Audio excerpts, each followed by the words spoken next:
I've been staring at my pistol for the past 2 days now. I haven't picked it up yet.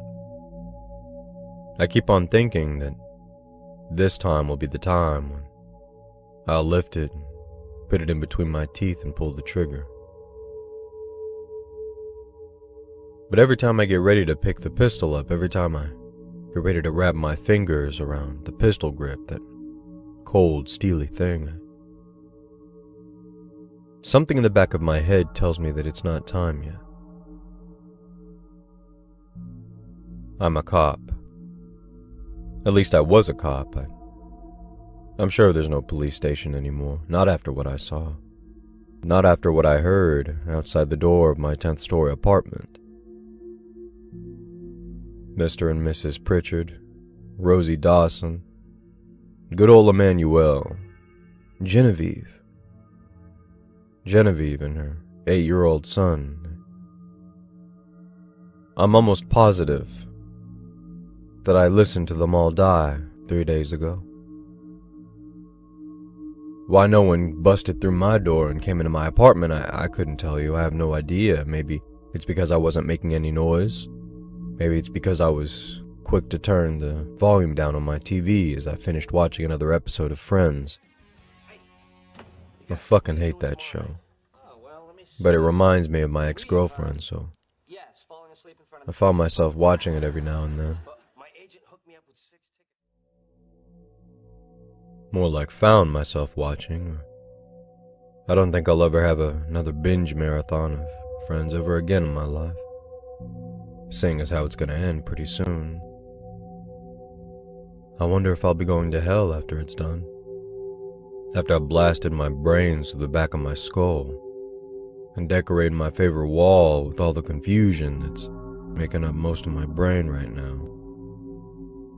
Maybe it's not confusion, that's not the right word. I understand exactly what's going on. Fuck that. I didn't practically listen to anybody die 3 days ago. I wasn't pretty sure that I heard Mr. and Mrs. Pritchard get beat to death.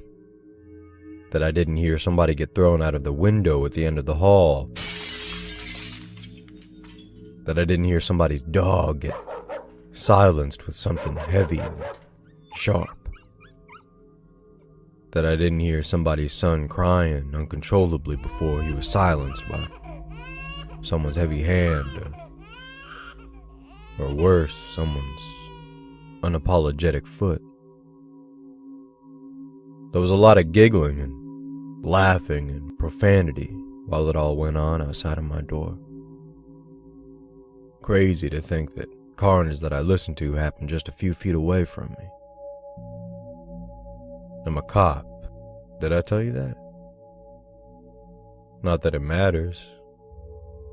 Not worth dog shit anymore. Shouldn't even call myself a cop.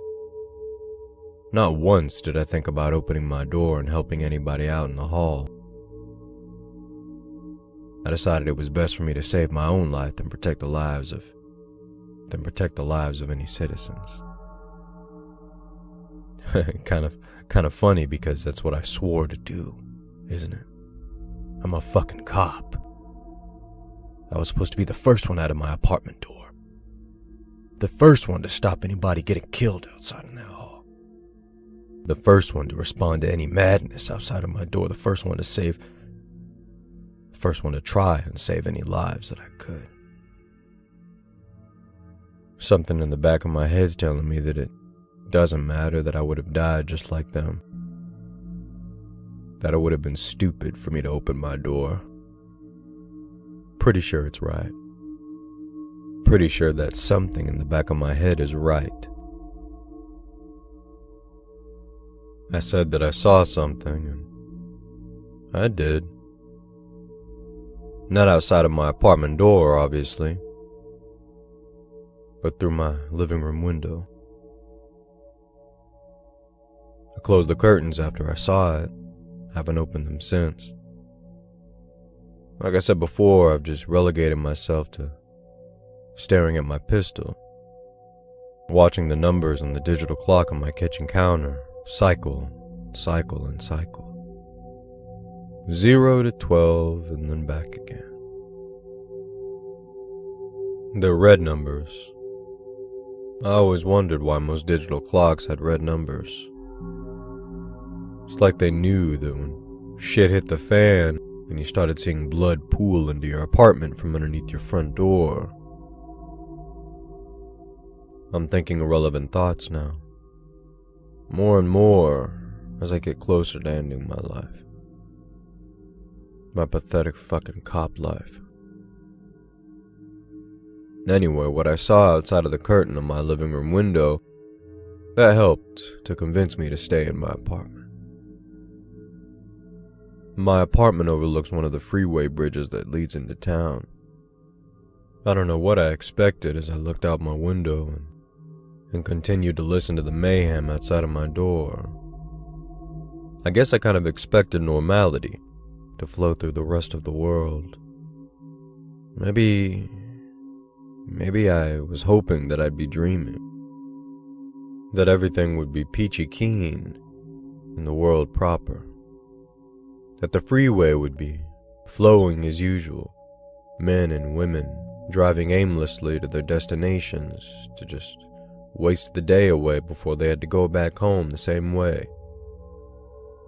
I'd hear the familiar honks of 10-year-old cars, maybe the agitated swearing of someone who got cut off in one of the far right lanes. Hell, maybe even a crash or two, I don't know. I was expecting anything than what I got. After I peeled open the thin, army green curtain and focused my eyes down onto the bridge, that was it. The best magic trick that anybody could have performed on me. Distorting that ordinary bridge to turn it into a field of slaughter. Depending on what you've seen, I don't know if you'd even believe me. People leaping out of their windows to drag other people out onto the bridge. Some slamming strangers' heads with their car doors, and others straight up running over people. Someone even had enough room to perform a murderous donut, slamming into panicked citizens who didn't have a clue what to do, just ran around with their heads cut off, pleading to people, asking for help, shouting for help, yelling for help, expecting someone to save them, hoping that someone would save them from the people that were trying to kill them. From the growing numbers of laughing, maniacal people that were suddenly abandoning their old lives and devoting everything they had to becoming the best serial killer they could be. The ones who were doing the killing, they looked obviously different from the others. Sometimes I had to focus, because the common denominator was a patch of, well, it looked like they were infected with something. Like the worst herpes flare-up you'd ever see in your life, or as if they were all allergic to poison ivy and decided to collectively jump into a truck bed full of it. Scabs, rashes, bleeding, excessive bleeding, veiny limbs, pus-filled dots. I couldn't really make out what it was as I stood in front of my window and looked down in disbelief onto the bridge. Like I said, I relegated myself to staring at my pistol. I shut the curtain slowly and trudged my way back to my favorite chair. I didn't cry as I listened to everyone die out in the hall. Didn't do anything, really. Just stared at my front door, and maybe I'd taken the pistol and laid it in front of me because I was waiting for someone to bust through. Maybe I was waiting to empty every round into whatever was causing all the destruction out there. Not that it matters, the what-ifs, the I should'ves, the I could'ves. I already decided, days ago. I'm a cop. I was a cop. I guess I resigned after I made the decision to let all those people die outside. I guess it was a declaration of my resignation when I did jack shit and let all those people die right outside my door. Talking about all this kind of feels good, kind of therapeutic. Makes me think that it's getting closer to the time of sticking that pistol to my temple and making all of this a distant memory. I don't want to live with this shit in my head. I don't want to live with the knowledge of my cowardice. More than anything, though, I don't ever want to confront what I saw through my window, what I heard through my door. I don't want to risk losing my own life. What was it that writer said once? I just want to go off into that good night. Man, my pistol feels good. I always felt like more of a man when I held it. Never forget the first time I picked it up in the academy. It quickly became my best friend, and even named it Deckard. I named my pistol Deckard. Well, Deckard, I guess it's just you and me now. We're left to it. So I guess let's just get this done. I'm sorry, Mr. and Mrs. Pritchard. I'm sorry, everyone else. I wish that I was brave enough to try to save you. Goodbye.